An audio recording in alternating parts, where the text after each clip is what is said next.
Mega proyek Jokowi yang mustahil dicapai oleh presiden lain.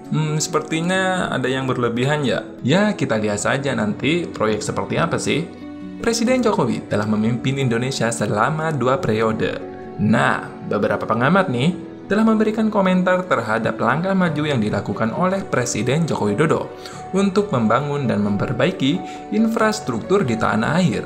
Bukan hanya sukses dari proses perencanaan, tetapi juga aspek penting yang dimulai dari proses pembiayaan, kerjasama usaha pun terlaksana sampai proses pengaplikasian di lapangan juga tereksekusi dengan nyata. Nah, apa saja infrastruktur yang berhasil dibangun oleh Presiden Jokowi untuk masa depan Indonesia? Nggak pakai lama, yuk kita singkat beritanya melalui video berikut ini. Namun, seperti biasa nih, sebelum kita lanjut jangan lupa menekan tombol subscribe dan aktifkan lonceng notifikasinya agar kamu tidak ketinggalan info terbaru dari Info Abibisana. Lanjut. Proyek pertama adalah Trans Sumatera. Dengan waktu kurang lebih 2,5 tahun, jalan tol Tembangi Besar, Pematang Panggang, Kayu Agung dapat dirampungkan konstruksinya. Pembangunan tol ini juga mendapatkan rekor Museum Rekor Indonesia atau rekor muri dengan memecahkan rekor yakni pembangunan jalan tol terpanjang di Indonesia. Jalan tol ini memiliki peran penting dalam meningkatkan konektivitas antar Provinsi Lampung dengan Provinsi Sumatera Selatan. Kemudian juga terhubung dengan berbagai kawasan-kawasan produktif yang dapat mendukung pertumbuhan ekonomi, mengurangi biaya logistik, dan menciptakan pusat-pusat ekonomi baru di Pulau Sumatera. Nantinya nih, Jalan Tol Trans Sumatera atau JTTS ditargetkan akan rampung tersambung dari Lampung hingga ujung Sumatera yaitu Aceh pada tahun 2024 mendatang. Hingga saat ini telah beroperasi sepanjang 653 km yang terdiri dari 9 ruas tol. Kira-kira ada yang nggak ya presiden berikutnya yang bisa memecahkan rekor ini? Oke, proyek yang kedua. Jika tadi pulau besar di bagian barat Indonesia, sekarang kita beralih pulau besar di bagian timur Indonesia, yaitu Papua. Ya, proyek ini bernama Trans Papua merupakan salah satu proyek pembangunan jalan tol yang cukup monumental pada periode reformasi ini, bro.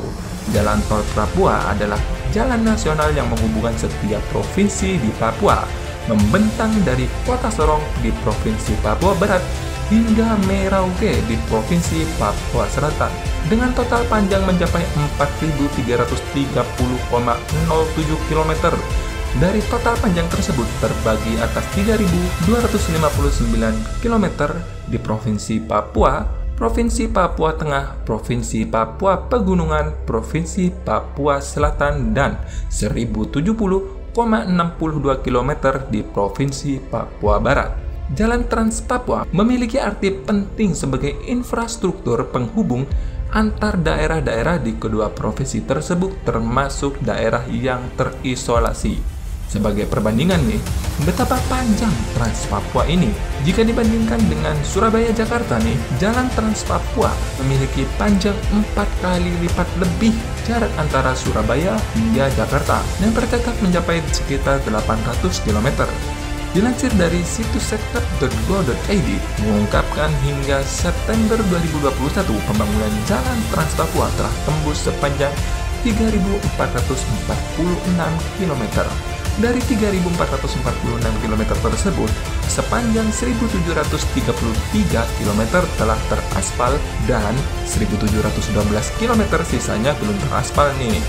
Jalan Trans Papua dibangun bertujuan untuk meningkatkan kesejahteraan masyarakat Papua dengan meningkatkan akses serta konektivitas antar wilayah sehingga dapat membuka daerah-daerah yang terisolasi sebagaimana yang kita ketahui selama ini, bahwa saudara kita di timur sangat membutuhkan jalan Trans Papua ini, bro, sebagai pembuka daerah-daerah yang terisolasi, bro. Ya, seperti apa yang ketahui ya, di pegunungan sana, bro, harga bakso itu sekitar 50.000 men, satu mangkok gitu. Jadi kalian kalau cuma naik 1.000-2.000 perak BBM, jangan banyak demo. Lu nggak malu sama saudara kita yang di Papua? Nggak mengeluh mereka itu. Oke, lanjut. Proyek yang berikutnya adalah proyek yang ketiga, yaitu smelter single line terbesar di dunia. Hah? Nggak salah denger nih. Terbesar di dunia? Ya, memang betul bro. Presiden Joko Widodo kemarin pada Selasa 12 Oktober 2021 telah menyaksikan groundbreaking pembangunan smelter tembaga PT Freeport Indonesia di kawasan ekonomi khusus atau KIK JIIP Gresik, Jawa Timur. Atas pembangunan smelter ini, Jokowi mengungkapkan rasa bangganya karena smelter ini disebut-sebut smelter single line terbesar di dunia. Smelter PT Freeport Indonesia dibangun di atas seluas lahan 100 hektar.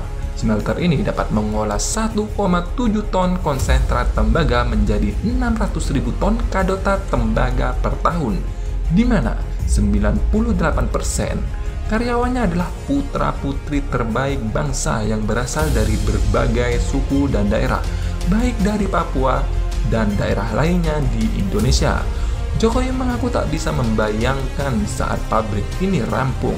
Smelter ini diproyeksikan bakal memproduksi emas rata-rata 35 ton per tahun dengan nilai transaksi yang dihasilkan sebesar 30 triliun per tahun. Selama proses konstruksi diperkirakan bakal menyerap tenaga kerja sampai dengan 40.000 tenaga kerja. Pendapatan yang diperoleh dari smelter tembaga ini mencapai 5,4 miliar US dollar atau sekitar 77 triliun bro, jika kurs 14.300 per dolar. Gimana nih, kira-kira ada nggak selain mengambil saham mayoritas Freeport Indonesia 51% bisa membangun smelter sebesar ini? Kira-kira selain Presiden Joko Widodo ada lagi nggak ya? Yang berikutnya adalah kereta api Sulawesi. Hah? Kereta api Sulawesi? Jangan diremehkan bro. Proyek ini adalah proyek yang sangat rumit.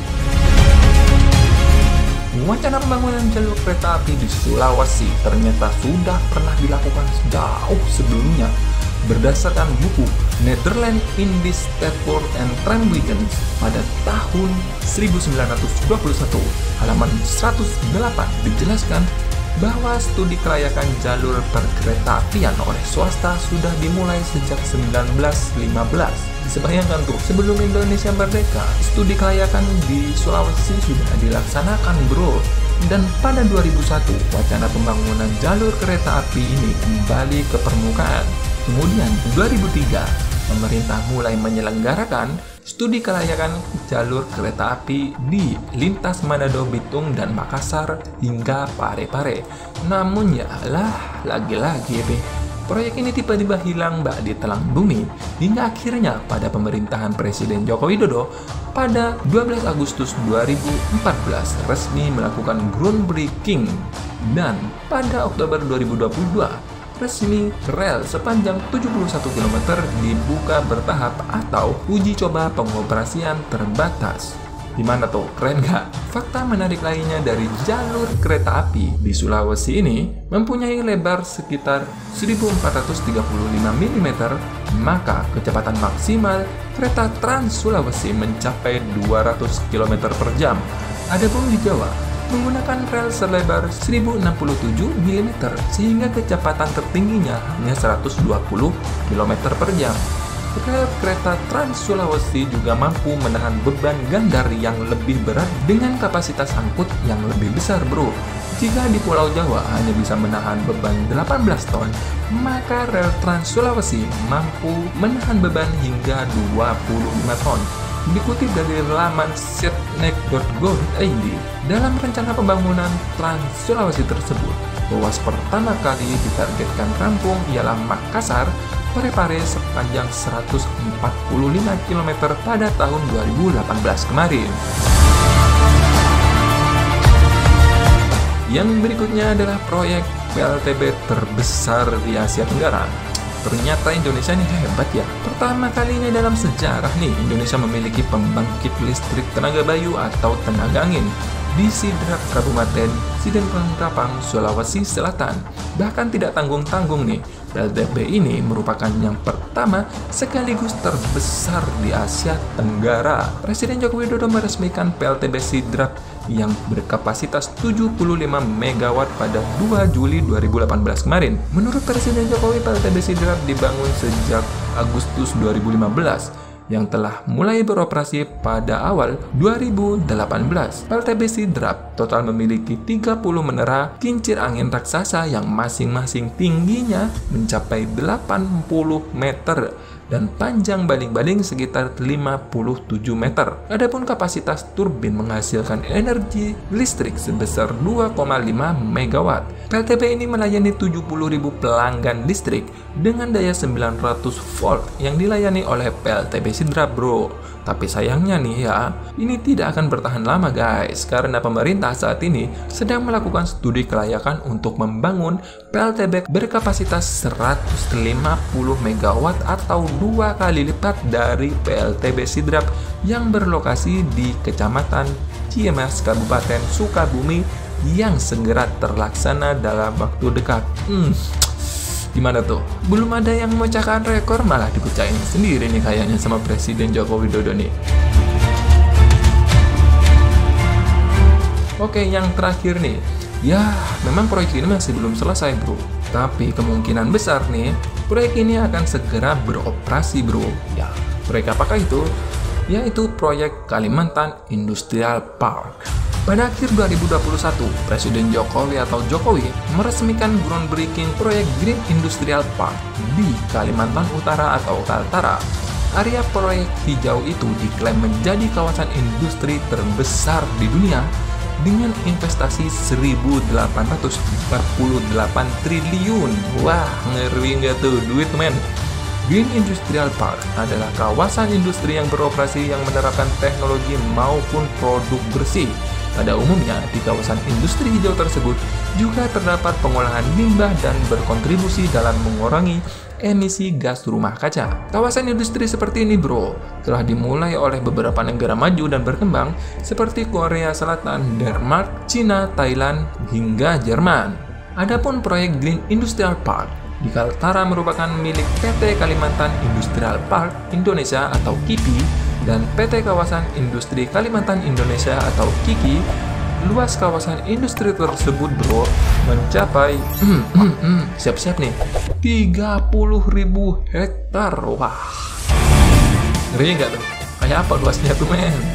Kawasan industri tersebut nantinya bakal menggunakan energi baru terbarukan sebagai sumber energi utama, dan 2 sumber energi diantaranya adalah hydropower dan solar panel.